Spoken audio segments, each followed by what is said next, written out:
Salut les gens, bonjour, un petit épisode bilan, enfin bilan, pas vraiment bilan, mais enfin là pour moi c'est le week-end du 15 octobre donc, et enfin 12, 13, 14, 15 octobre, et c'est le dernier week-end où je vais pouvoir les ouvrir. Hein. Bon, on va encore avoir des belles journées j'imagine, mais ça devient quand même tendu au niveau de la température. En Franche-Comté, là chez moi, on sort de 10-15 jours de pluie, enfin, ou de froid en tout cas, ce qui fait que les couvains ont bien réduit. On va parler aujourd'hui de nourrissement, mais rapidement, et puis de traitement un peu plus en détail. Bon, plus en détail, je vais essayer de faire assez court quand même. Un petit générique, ça fait longtemps. Allez.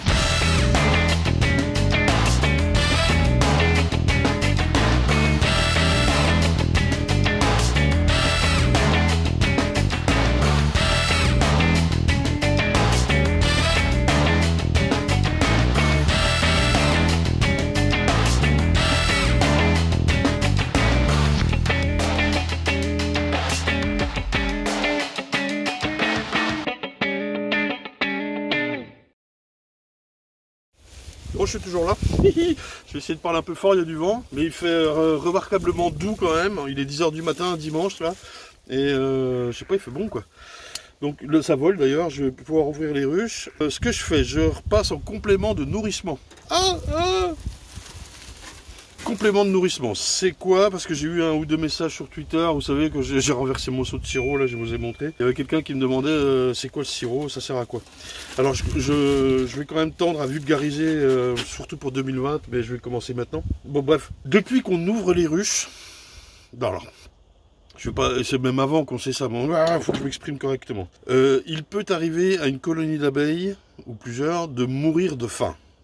Parce que la saison n'aura pas été bonne, l'emplacement dans lequel se trouve la colonie, je parle même pas de ruche encore, hein, ça peut être dans un tronc d'arbre ou quoi, n'est pas bon. En général, c'est surtout une histoire de saison et de ressources. Hein. Ouais. Nous, en apiculture, on décide de prendre des abeilles dans des caisses, peu importe le type de caisse, et d'en prendre soin, et de leur faire passer l'hiver, etc. Et si ça veut... Si elles sont en bonne forme et si les ressources sont là à la saison, en saison, on fait du miel, on peut prendre ce supplément. Il peut donc arriver qu'il manque de ces ressources. Et ces ressources, elles vont manquer au printemps, enfin au démarrage du printemps, quand le couvain va reprendre et que la colonie va énormément consommer pour réchauffer ce couvain. On ne s'en rend pas compte là, en novembre, octobre, mais c'est souvent à ce moment, au printemps suivant, qu'il y a des soucis de famine. Donc nous, notre boulot, qu'on ait une ruche ou 1000, c'est de se rendre compte de ça et éventuellement d'apporter un complément de nourriture qui peut être sous la forme de miel. Mais attention, parce que c'est aussi un vecteur de maladie. Si vous prenez du miel d'une ruche malade ou pas terrible et que vous le donnez à une ruche saine, vous augmentez les chances que cette ruche saine chope la maladie, quoi, forcément. Le miel est vecteur de maladies, notamment des spores de loques qui sont contenus dans le miel. Une loque américaine. On y revient d'ailleurs avec la vidéo des maladies abeilles qui arrivent, oui. Et l'autre solution, c'est de leur donner du sirop, c'est du glucose, fructose. Là, par contre, effectivement, il y a matière à discuter, tant sur la quantité, le moment de le donner, la qualité. Alors, sur la qualité, il existe betterave, blé, maïs, en gros, d'origine, hein, et de ces céréales, on fait du sucre. Comment contrôler la qualité, comment savoir? Est-ce qu'il vaut mieux du sirop bio qui a fait des milliers de kilomètres parce qu'il vient du Brésil, des forêts à coups de napalm, parce qu'on n'en fait pas assez en Europe? Il y en a en Europe, hein. Ou est-ce qu'il vaut mieux de la betterave OGM? Non mais voilà, moi j'ai pas la réponse. Voilà, j'ai pas la réponse. Je dis en tout cas, ne prenez pas le sirop le moins cher. C'est une petite économie qui à terme n'est pas bon pour vos abeilles. Ça c'est à peu près sûr quoi. Bon bref, ce nourrissement il n'est pas donné systématiquement, ça c'est le camp. On le donne là à l'automne sous forme de sirop plutôt que de candy. Le candy ça va être plutôt au printemps, justement pour compléter, elles vont le consommer tout de suite. C'est un peu la même chose, hein, mais elles vont le consommer tout de suite, tandis que le sirop on le met dans le nourrisseur et les abeilles doivent le déplacer pour aller le mettre dans les alvéoles. Et ça leur demande un petit effort, il faut qu'il y ait quand même un petit peu de température. Bon, chez moi en Franche-Comté, on préférera donner du sirop maintenant et du candy au démarrage de printemps. Le candy, sachant qu'on le met directement en contact avec les abeilles, comme ça elles peuvent le manger tout de suite sans le déplacer.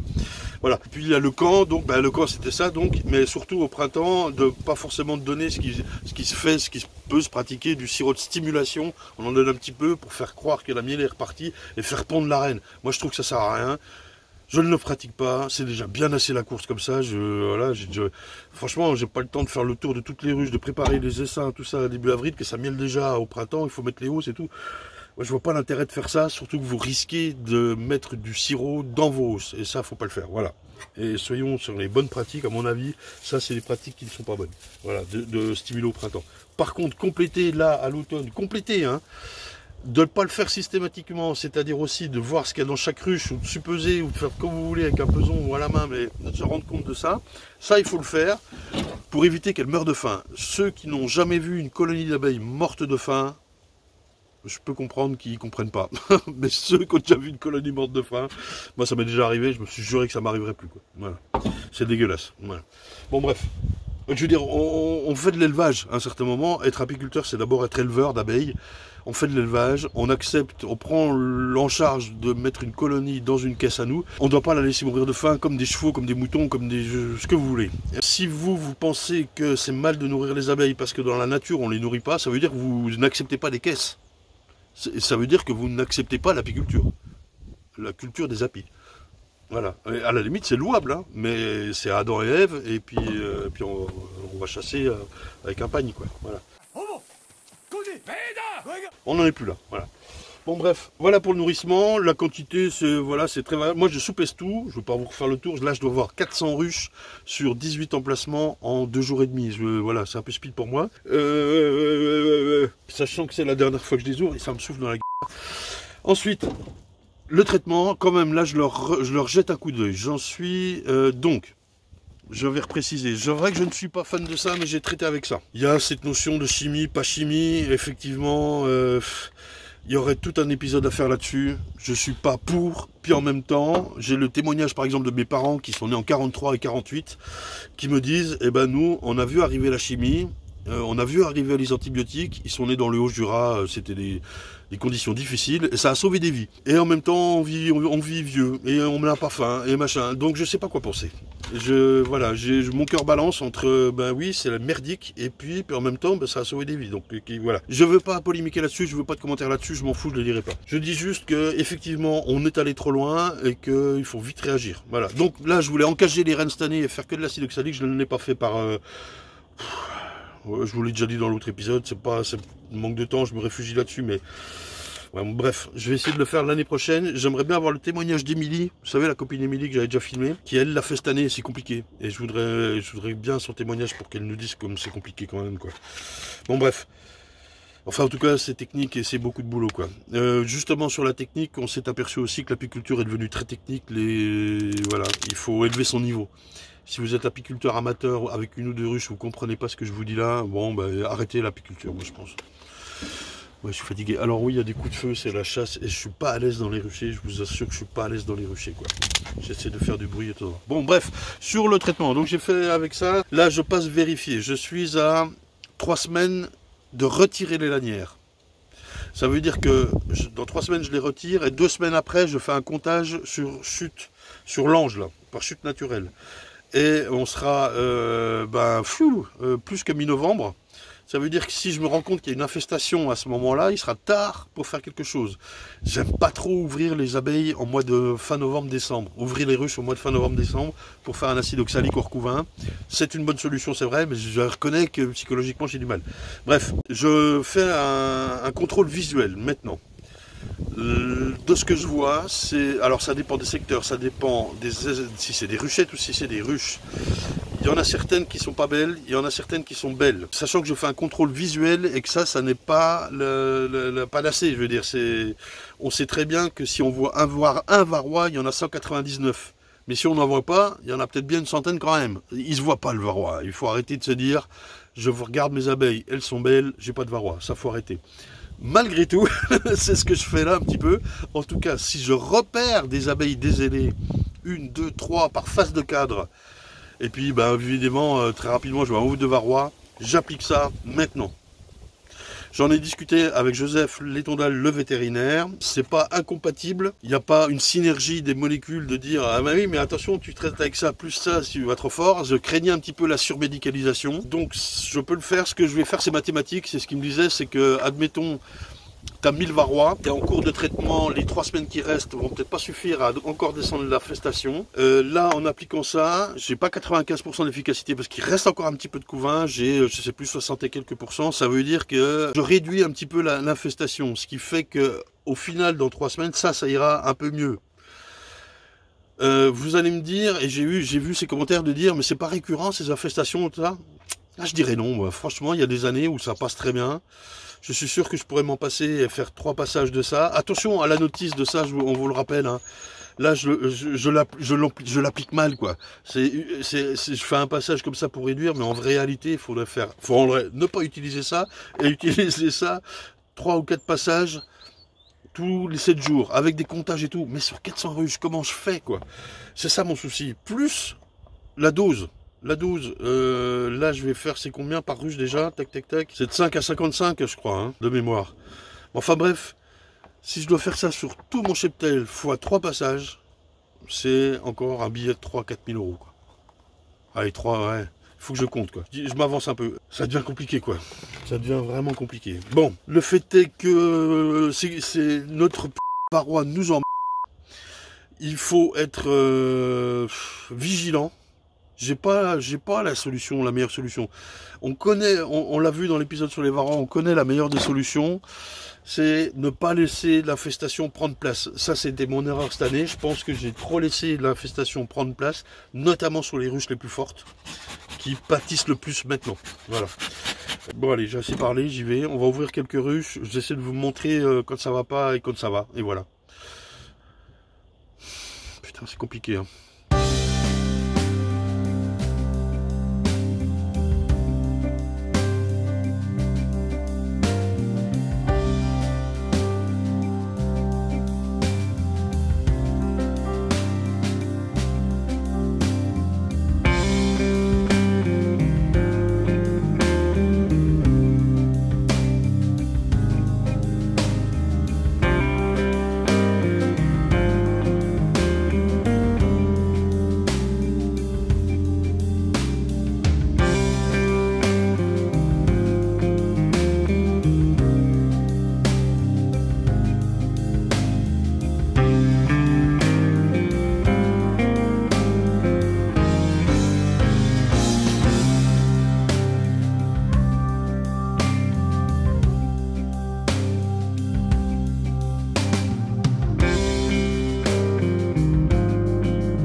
Allez hop, j'ouvre celle-là, la première, elle me paraît manque à peine de nourriture, je dirais. Donc resserré sur 8, énormément d'abeilles. Je tapote pour voir si ça sonne creux ou plein les cadres. Ça c'est le Papy Leclerc qui me l'a appris à la CMJ pour certains modérateurs d'autres forums qui pensaient que c'était de la merde de faire ça. Donc c'est la famille Leclerc qui ont monté la compagnie des miels du Jura et France Miel. Pas de la merde, je vous le dis. Les lanières, je les ai déjà déplacées. Je regarde là pour éventuellement les redéplacer. Je devrais utiliser des gants, je les ai oubliés. Ne faites pas ça, c'est mal. Donc les lanières, je les retire dans 3 semaines, je vous disais. Là, je regarde un petit coup visuellement les ruches. Est-ce que le traitement est bien efficace? Là, je veux pas voir d'abeilles des ailés, quoi.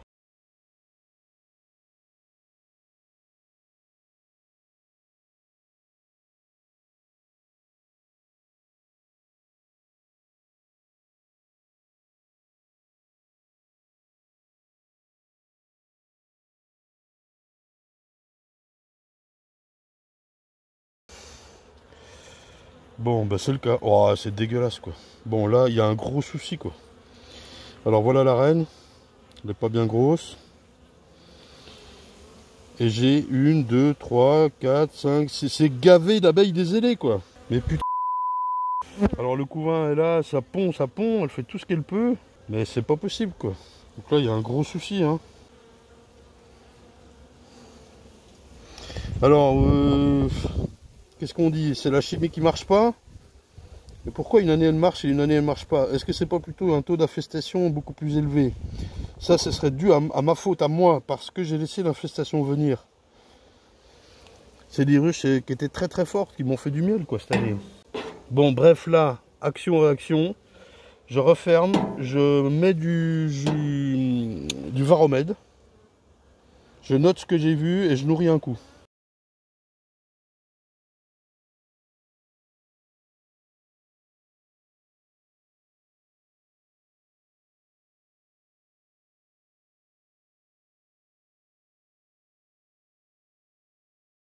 Mais j'imagine que ça va la rebooster un petit coup. Peut-être que je me trompe, c'est peut-être un peu tard.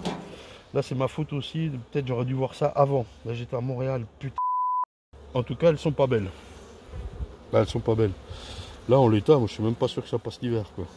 Là, par exemple, la lanière était mal replacée. Il n'y a pas de couvain. Celle-ci, ça allait. Bah, elle est en plein dedans. Et ça, bah, c'est pas beau du tout, quoi.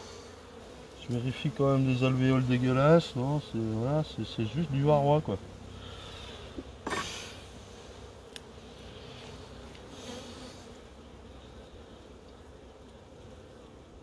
Ouais, c'est putain de varroa, quoi. On voit qu'elle veut y aller, hein, bordel. Allez, je me dépêche. Et je note que le constat est pas bon. Mais vraiment, quoi. Et bah dites ce que vous voulez, que c'est bien, que c'est pas bien, je m'en fous. Il faut avoir juste conscience de tout ça, quoi. Bon, on va remettre, hop. Posologie. Tac tac, nombre d'abeilles, 5 à 7 000, 15 millilitres. 7 000 à 12 000 abeilles, 15 à 30 millilitres. 12 000 à 30 000, etc. Moi, je suis plutôt par là, hein, entre 15 et 20 millilitres, quoi, s'il n'y a pas beaucoup d'abeilles. Donc ça fait quoi? Ça fait... Il faut secouer la bouteille, hein, j'ai fait. Les petites bulles, et 15 à 20. Ben, si on regarde le bas, là ça c'est 15. Ça fait rien, quoi. Alors, il faut... J'avais vu un commentaire aussi qui disait, mais tu balances ça sur les abeilles? Ben oui, c'est un mélange de sirop, d'acide oxalique et d'acide formique.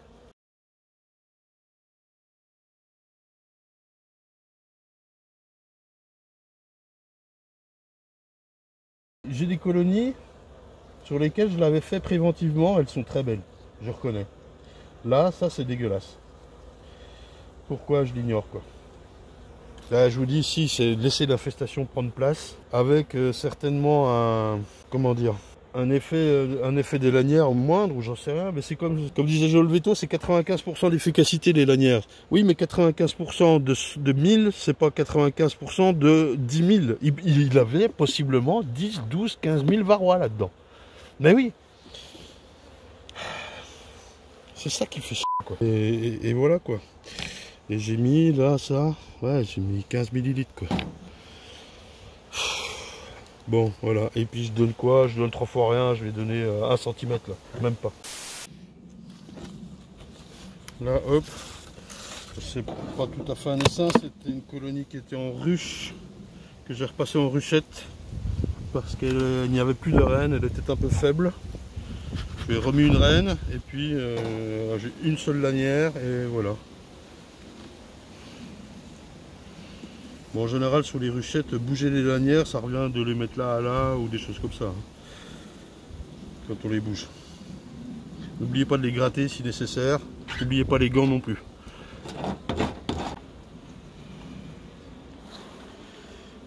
Ok, ça va à peu près, visuellement, vite fait. Là, j'ai pas d'abeilles des ailées. Si, une, là. Par contre, j'ai des œufs. Oui, oui, ça pond. Bon, c'est quand même la fin du couvain. C'est marrant, on dirait qu'elle chante direct. Je regarde vite fait. Hop. Attention à être rapide, même s'il fait bon. On a quand même une différence énorme de température entre le couvain et la température extérieure. Ouais, j'ai un 4 de couvain, quoi.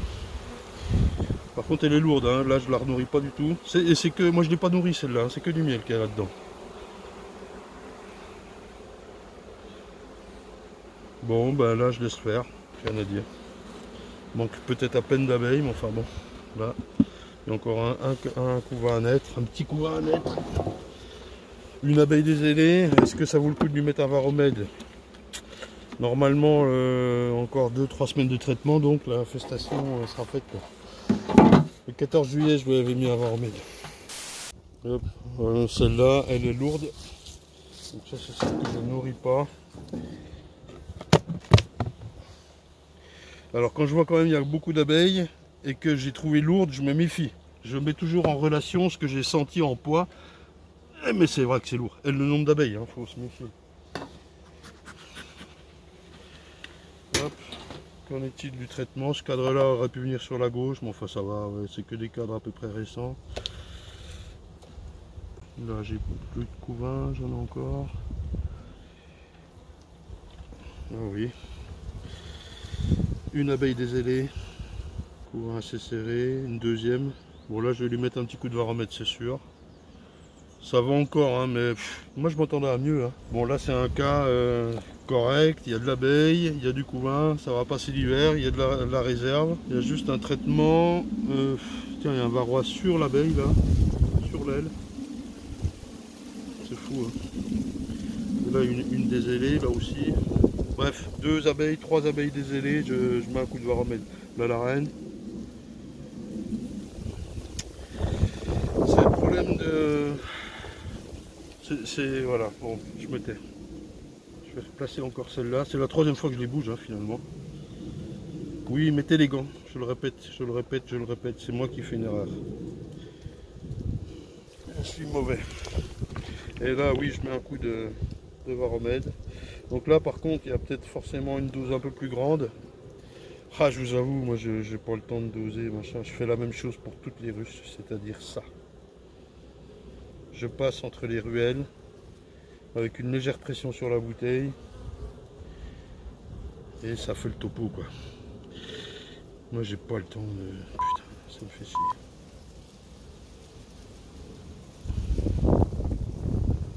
Franchement c'est fou, c'est fou, c'est fou, c'est fou. Ça veut dire que si on veut prendre le temps de bien faire les choses, il faut beaucoup moins de ruches. Ça veut dire qu'il faut 1 kilo de miel, mais avec un 0 en plus quoi. Et clairement hein.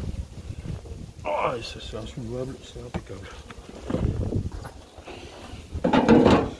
Je vais remettre, là je vais le noter là quand même. Bref. Donc à noter vite fait ici, on a vu cette première ruche dégueulasse. Et les autres ça va. Je les ai même pas toutes fait au varomède. Et il n'y a que c'est la première que j'ai renourrie et que j'ai bon varomède aussi quoi. Et voilà mon saut de sirop. Voilà le topo. C'est inéquivalent dans le même rucher avec les mêmes soins, aux mêmes dates et tout quoi. C'est là qu'il faut être vigilant quoi. Bon, conclusion. Alors là, je vais essayer de vous montrer quelques cas que je pourrais voir dans la journée ou quoi. Sinon, je filme déjà la conclusion. Conclusion.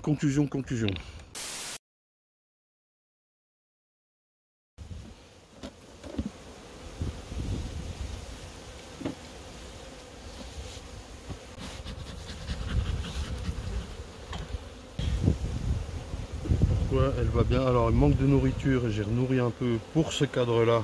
On voit que c'est sec ici. C'est le seul. Les autres sont pleins. Curieux. Mais le couvain est bon. Là, c'est moi qui ai frotté. La ponte, tout va bien, quoi. Pas d'abeilles dézélées. Une belle colonie. Je peux ressortir un autre cadre. Là, je sais pas s'il y a du couvain encore. Bon, c'est des réserves, donc. Pollen.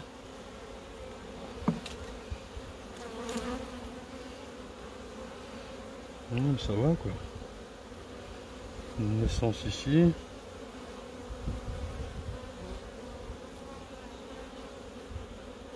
Il va impeccable quoi. Plein de jeunes abeilles. Oui, c'est beau ça. Ça va quoi. Bon ça passe l'hiver quoi, c'est sûr. Hein. Et voilà. Bon.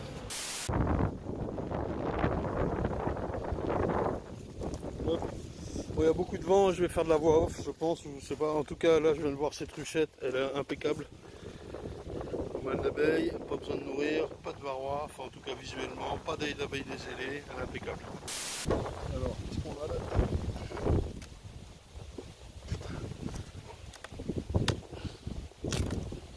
Alors ça justement la propolis, je vais la resserrer que sur 9, celle-là, elle est belle. La propolis autour là je la laisse hein, évidemment. Est-ce que j'aurais dû la resserrer à peine plus? Je peux encore le faire, hein, enlever ça. Hein. Regardez. La nourriture, le couvain est là. Voilà. Au niveau visuel, est-ce qu'il y a des abeilles désirées? Ouais, ça c'est que du pollen, disons.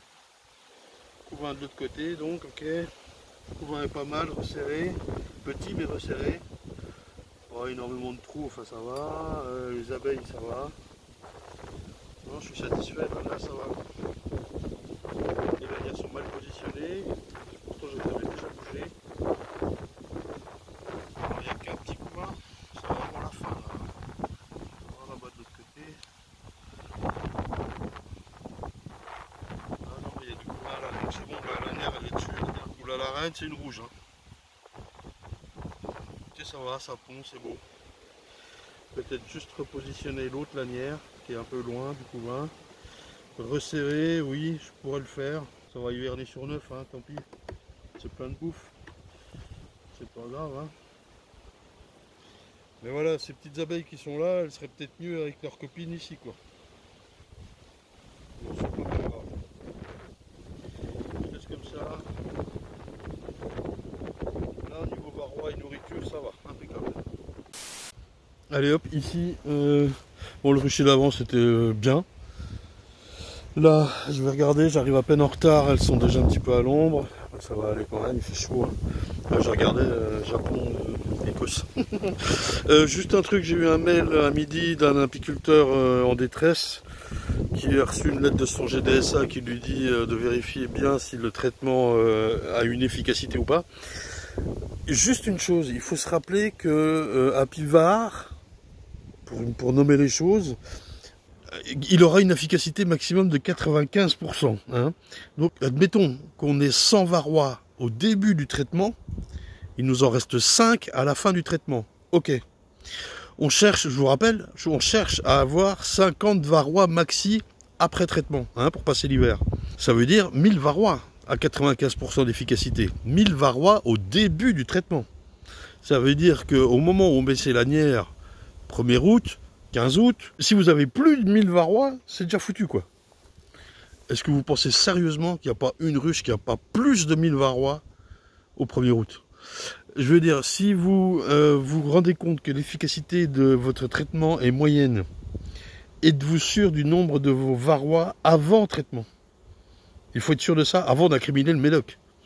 Oui, ben je dis pas qu'il faut pas incriminer le médoc, mais il faut pas tirer sur l'ambulance alors que nous-mêmes on est malade depuis bien avant, quoi. Vous comprenez ce que je veux dire? Ça veut dire que je voulais faire un varroiton là au début, toile d'araignée entre les ruches, ça faut les enlever. Je voulais faire un varroiton, une espèce de truc comme ça pour inciter les gens à compter les varrois après traitement. En fait, je crois que je vais le faire, mais 3 fois par an, quoi. Hein, avant la saison, enfin printemps, machin, mois de juin. Combien on en a avant traitement? Est-ce que le traitement sera suffisant? Et en l'occurrence, on est à peu près sûr que non, quoi. Et puis ça dépend des années, de l'infestation et tout, quoi. Et après traitement, pour être sûr de ce qu'on a fait. Ben voilà. Comment on fait, quoi? Comment on fait? Non, ça déconne, quoi. Bon, voilà. Faut que je rallume ma fumée et c'est reparti. Je vous appelle, je sais pas, je voudrais voir encore 3-4 ruchers. Ça va faire un truc assez long l'épisode là, je vais essayer de raccourcir les ouvertures de ruches, mais je voudrais vous montrer encore au moins une belle, puis une pas belle, quoi, au moins ça, quoi. Hein. Vas-y, j'ouvre la première ici, avec vous. C'est une reine 2018.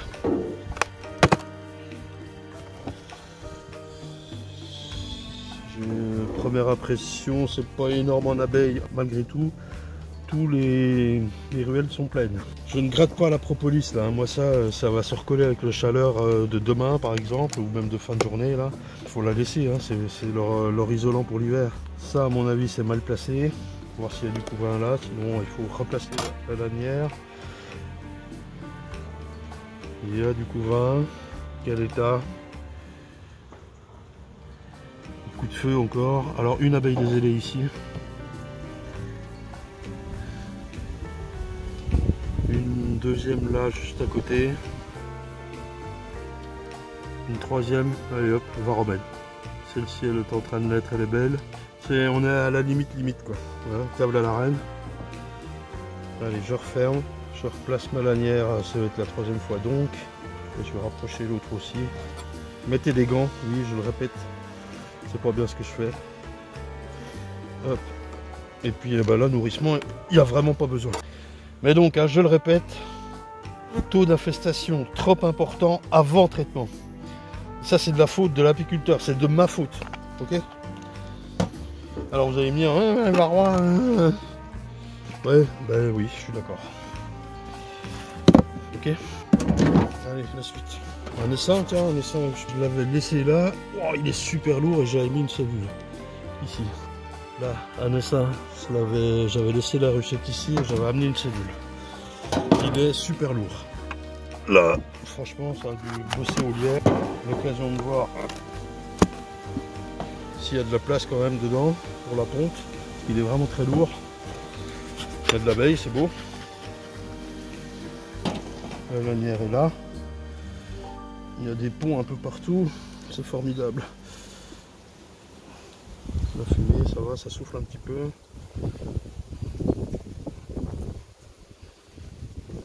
Ah, c'est plein de bouffe, quoi. Beaucoup de vin. Voilà, ça c'est les rennes que j'ai fait. C'est pas mal.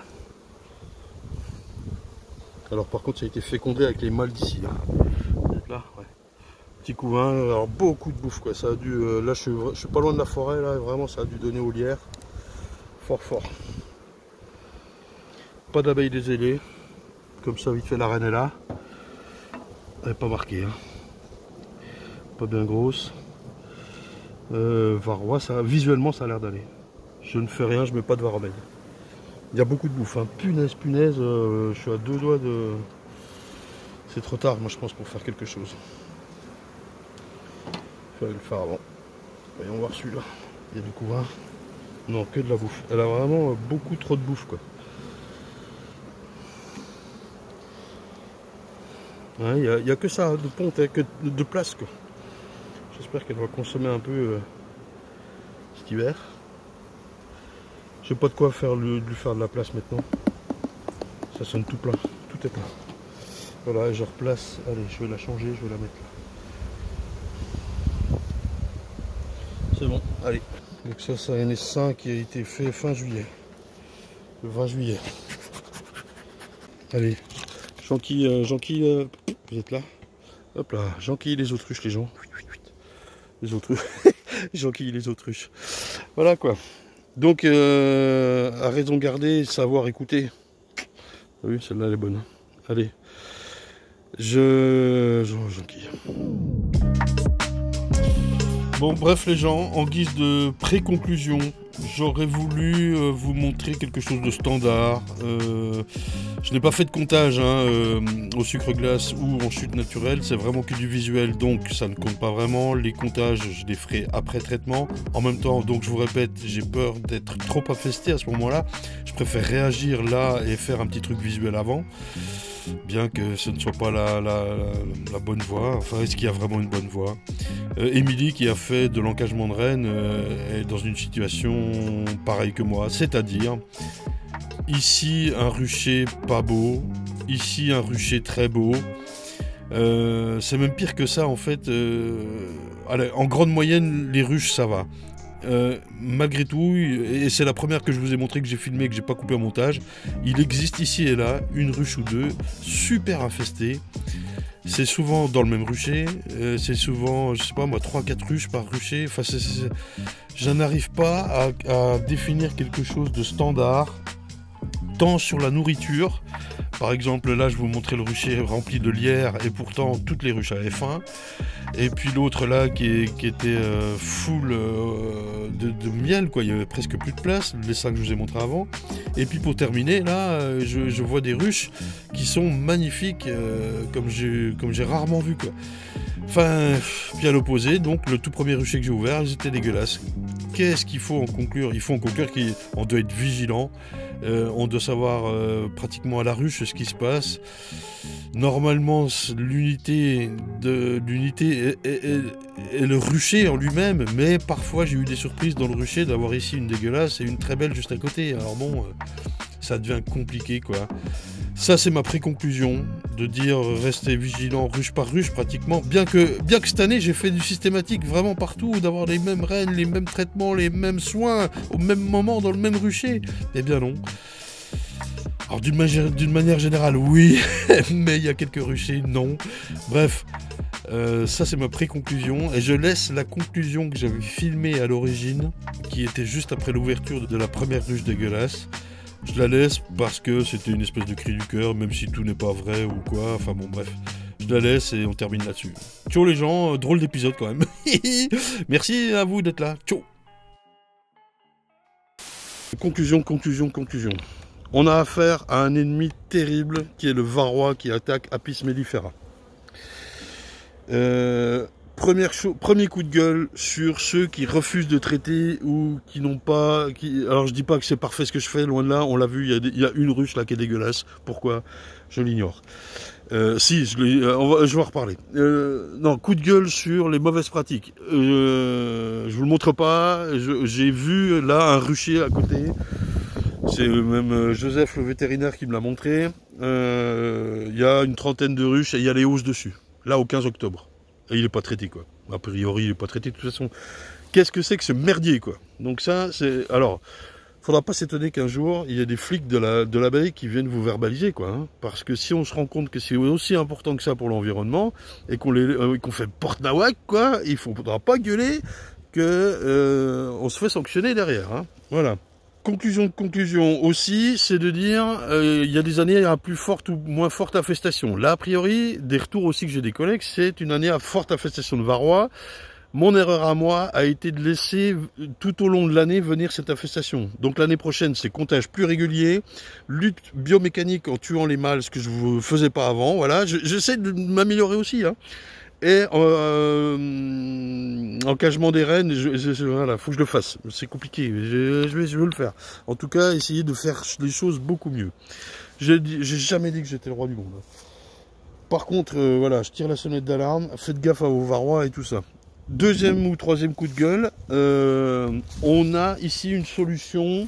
Il y en a d'autres. Hein, mais qui serait potentiellement, qui est en bio, qui est sans ordonnance, voilà, qui semble être efficace. Voilà, je ne sais pas. Bref, encore une fois, on n'est pas aidé.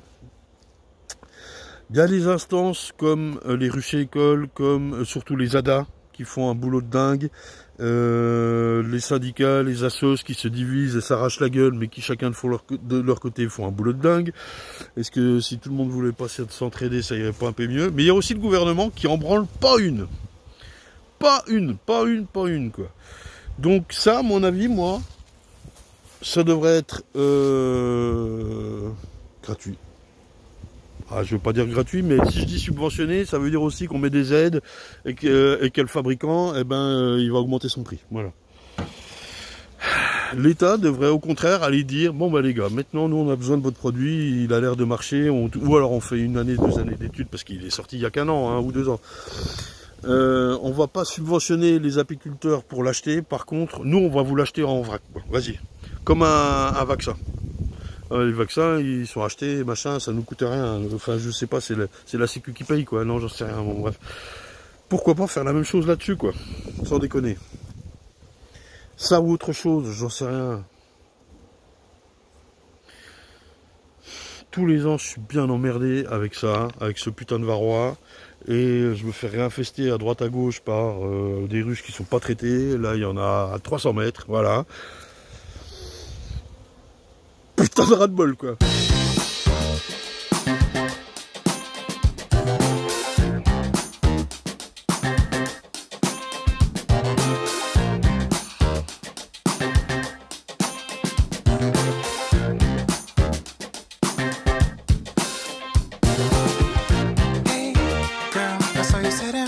Don't be wasting time, I wanna see your smile. Hey, you wanna go with me? I'll be your fantasy, let's do this secretly. And if you stay the night, yeah, if I do alright, you might be coming back for more. And if you're coming back, we must be on the right track, and I'll be stepping up for sure. If it's alright with you, I'll book a table for two at this fancy restaurant. ahead.